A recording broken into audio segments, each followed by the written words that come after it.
اللہ اکبر اللہ اکبر وللہ الحمد نحمده ونصلي على رسوله الكريم اما بعد فاعوذ باللہ من الشیطان الرجیم بسم اللہ الرحمن الرحیم.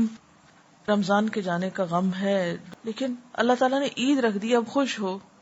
اب بہت سے لوگ خوشی نہیں ہو پاتے، یا پھر خوش ہوتے ہیں تو وہ سب کچھ پچھلا اڑ کے چلا جاتا ہے، کہیں اور ہاتھ سے چھوٹ جاتا ہے.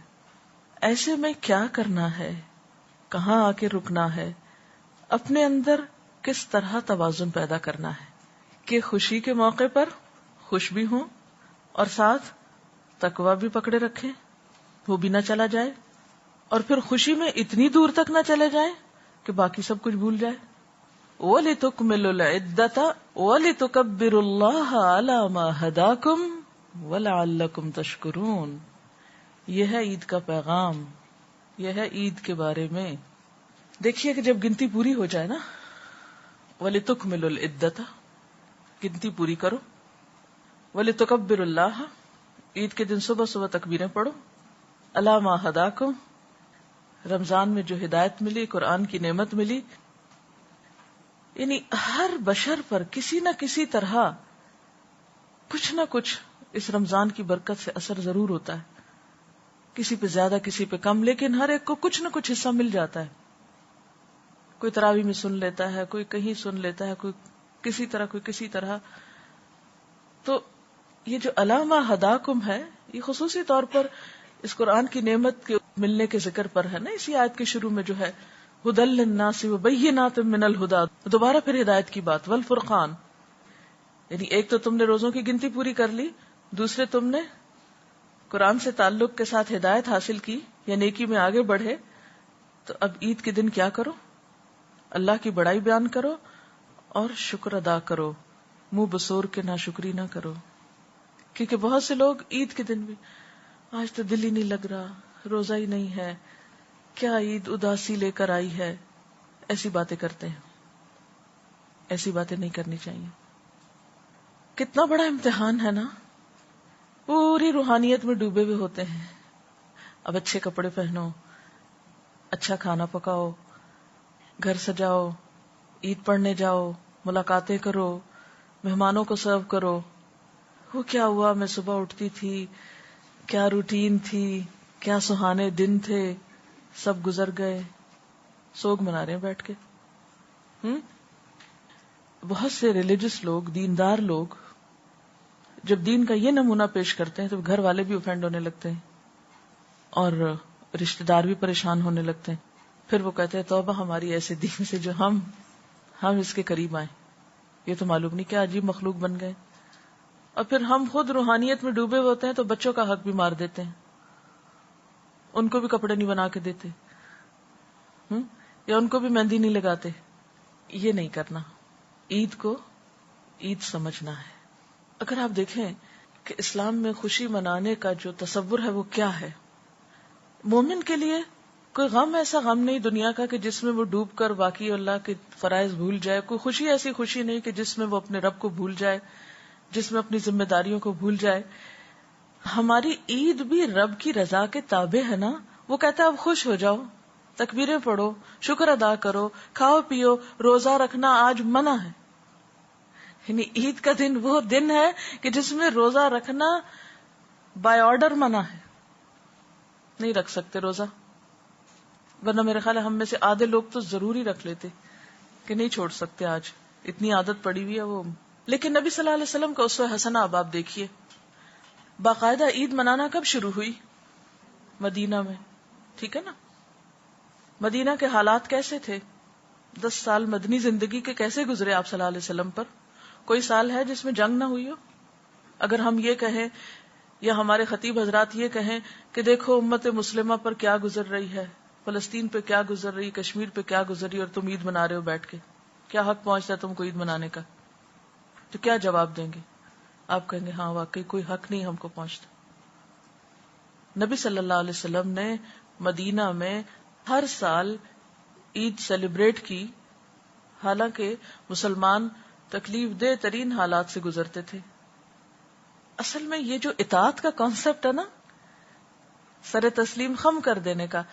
اللہ تعالیٰ آپ کا حکم ہے اس وقت میں خوش ہوں, اچھے کپڑے پہنوں, میں خوش ہوں. اپنی مرضی کے خلاف جانا ہے نا, یہی تو اطاعت ہے. راتوں کو رو رہے ہیں, قیام اللیل میں رو رہے ہیں, دعائیں مانگ رہے ہیں, سجدوں میں پڑے ہوئے ہیں, اور اگلی سویرے اٹھ کے ہنسو مسکراؤ. یہ کیا بات ہوئی؟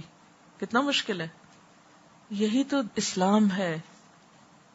اذ قال له ربه اسلم قال اسلمت لرب العالمین. آپ اس کیفیت سے اس میں لاتے ہیں, میں آ رہا ہوں. یہی تو نفس کا امتحان ہے. آپ کو پتا ہے کہ جو کام بھی انسان زیادہ کرنے لگتے ہیں اس میں نفس کو لذت آنے لگتی.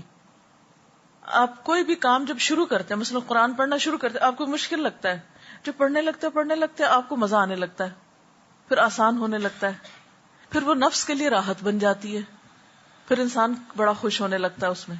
اب ساتھ ہی کیا حکم آ جاتا ہے, بس کافی, اعتدال, حد ختم, رک جاؤ. اب انسان کا دل کہتا ہے نہیں, میرا نفس تو اسی سے چمٹا ہوا ہے, بھی نفس کی عبادت تو نہیں کرنی, نفس کی بندگی تو نہیں, اللہ کی بندگی. اب کسی اور چیز کا تقاضا دوسری طرف بلا رہا ہے.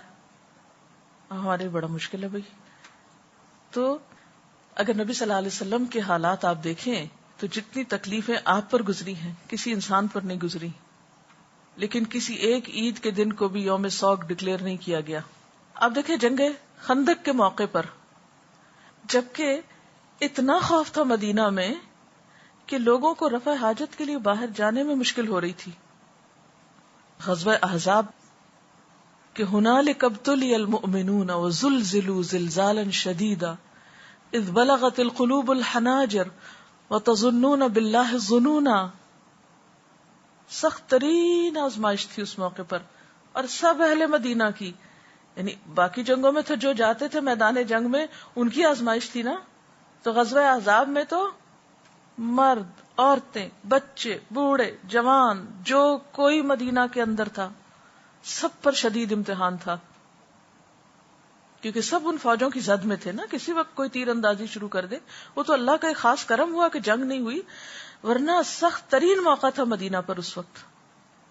اور اس وقت آپ کو معلوم ہے کہ ایک نہیں دو پتھر آپ صلی اللہ علیہ وسلم کے پیٹ پہ بندھے ہوئے تھے, اور جب خندق کھودتے وقت وہ پتھر نہیں توڑ پائے صحابہ کرام, تو آپ نے جب اس کو توڑنا چاہا تو آپ کو معلوم ہے اس موقع پر آپ نے اتنے سخت تکلیف کے موقع پر کیا فرمایا تھا. خوشخبریاں دی تھی, پیشن گوئیاں کی تھیں, روم اور ایران کے فتح ہونے کی خوشخبری کہ میرے سامنے دنیا لپیٹ کر رکھ دی گئی, جہاں جہاں میری امت پہنچے گی خوشخبری ہے تمہارے لیے. صلح حدیبیہ, انا فتحنا لک فتحا مبینا, کہاں اتنا شدید قسم کا جذباتی دھچکا, واپس جاؤ, کوئی عمرہ نہیں. اور واپسی پہ سورت نازل ہو رہی, انا فتحنا لک فتحا مبینا لیغفر اللہ لک ما تقدم من ذنبک وما تأخر. اور پھر کتنی ساری نعمتوں کا ذکر آگے, سب جذباتی طور پر چور ہو چکے ہیں, وہاں خوشخبریاں سنائی جا رہی ہیں. یہ ہے ہمارا دین, یہ ہے اس کی ٹریننگ, یہ ہے اصل تربیت, کہ ایک چیز کو لے کے بیٹھ نہیں جانا.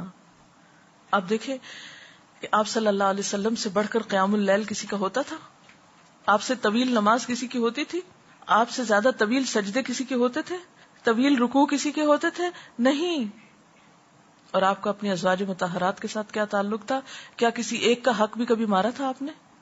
جب قرآن میں آیا کہ جس کو چاہو اپنے پاس رکھو, جس کو چاہو تم الگ کر دو, جس کے ساتھ جیسے چاہو سلوک کرو, تم پہ کوئی مواخذہ نہیں عدل کرتے, نہ کرو, کوئی پوچھ نہیں.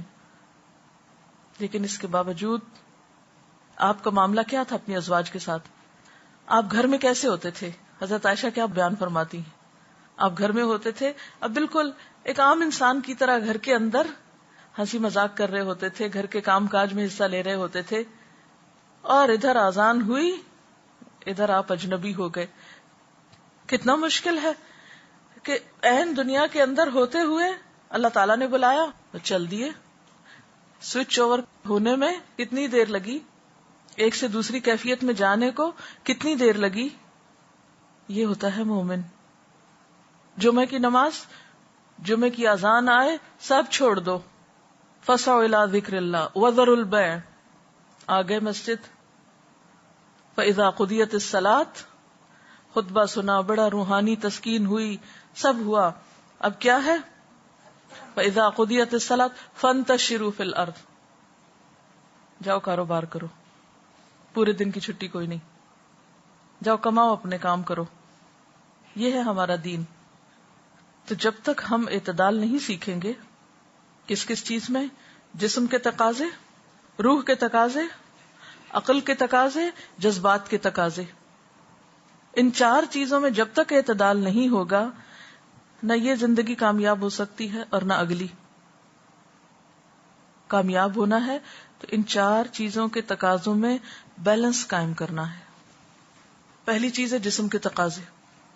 اب مزید آپ خود بھی غور کر سکتے ہیں، میں ہلکی ہلکی آپ کو راہ دکھاتی ہوں سوچنے کی، پھر آپ مزید خود سوچتے رہیے. جسم کے تقاضے، نہ تو اپنے آپ کو اتنا بھوکا رکھیں کہ آپ کی کمر ٹوٹ جائے، اٹھ کے بیٹھنا محال ہو، رنگ پیلا ہو جائے اور اتنے لاغر نظر آئیں، نہ سوئیں، نہ کھائیں، نہ پیئیں کہ آپ کسی کام کے لائق نہ رہیں.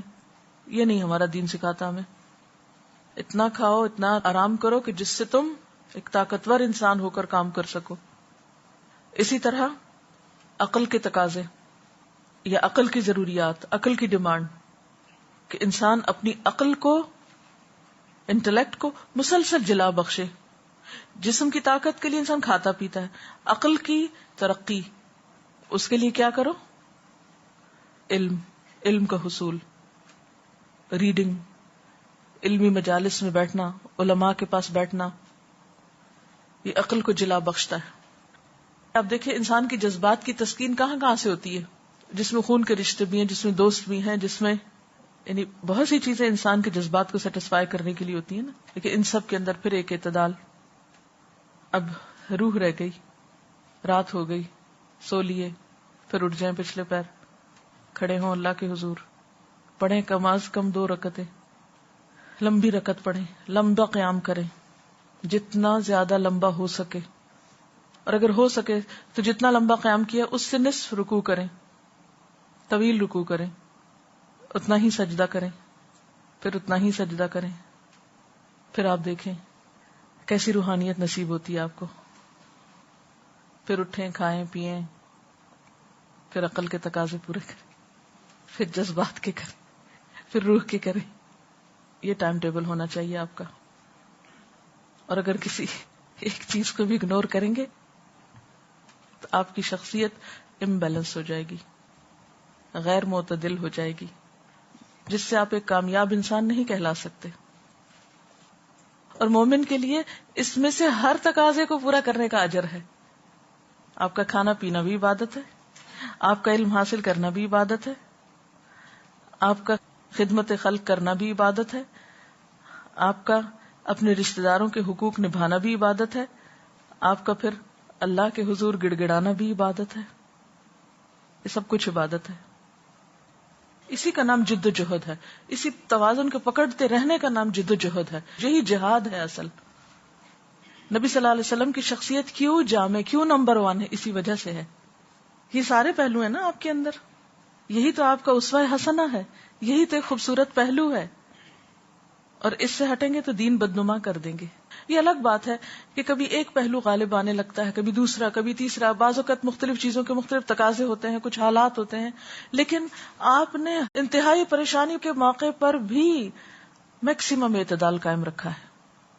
جتنا اپنے آپ پر کنٹرول ہوگا نا، جتنا سبمیشن کا جذبہ ہوگا، جتنا اللہ کی رضا پہ راضی ہونے کا جذبہ آ جائے گا نا.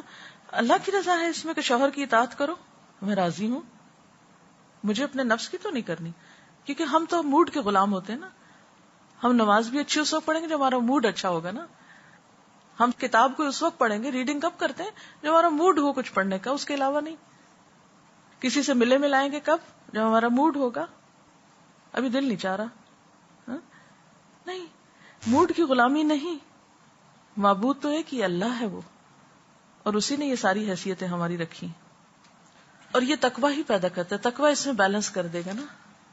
کیونکہ آپ نے دیکھا ہوگا طلاق کے مسائل میں تقوی، عبادات میں تقوی، کھانے پینے میں تقوی، ہر چیز میں، ہر ایک پہلو میں. کیونکہ جب اللہ کا خوف غالب آئے گا نا، وہ شعور کی اعلیٰ ترین کیفیت جو انسان کو فوراً بتائے گی کہ نہیں یہ درست نہیں ہے، بس یہ حد اتنی ہے، یہ اتنی ہے، اتنی بس، اس سے آگے نہیں. نہ تو انسان صرف کام و دہن کا غلام بن کے رہ جائے کہ صرف اس کی زندگی میں کھانا پینا اور جسمانی تقاضے ہی ہوں، پہننا اوڑھنا شادی بیاہ بس، یا جذباتی کے تقاضے ہوں، نہیں. یا پھر انسان جسم اور جذبات کو ایک طرف چھوڑ کے صرف روح اور عقل کے پیچھے پڑ جائے، اس سے بات نہیں بنے گی. اب تھوڑی سی اگر آپ کی تھنکنگ کلیئر ہوئی ہے نا، تو اب آپ اس پیٹرن پہ سوچیں گے نا انشاءاللہ. مثلا دن کو آپ ان حصوں میں بانٹ لیجئے، یا پھر آپ مینٹلی اس میں لے آئیے اپنے آپ کو کہ ہاں مجھے یہ بھی کرنا ہے، یہ ضروری ہے، یہ ضروری ہے، یہ کرنا لازم ہے، یہ کرنا ثواب ہے، یہ کرنا باعث اجر ہے. تو پھر آپ دیکھیں گے کہ ہر ایک کو ڈھلنے میں مشکل نہیں ہوگی. جب ہمارا بیلنس بگڑتا ہے نا ہماری سوچ کا، سب سے پہلے تو کہ جس میں ہم کچھ کاموں کو زیادہ کار ثواب سمجھ لیتے ہیں اور کچھ کاموں کو ہم بیکار سمجھ لیتے ہیں، تو پھر اس سے کیا ہوتا ہے کہ پھر ہم کچھ کاموں کے قریب بھی نہیں پٹکتے اور کچھ کو ہم اپنے اوپر بہت حاوی کر لیتے ہیں. جب دنیا میں ہوتے ہیں خوب دنیا میں ہوتے ہیں، جب دین میں آتے ہیں بالکل ہی دنیا چھوڑ بیٹھتے ہیں. تو یہ اگرچہ مشکل ہے لیکن حدود میں رکھ کے ممکن ہے. اور پھر اصل چیز تو اسوہ حسنہ ہے، وہاں دیکھتے جائیے کیا ہوا، سب کچھ ٹھیک ہو جائے گا.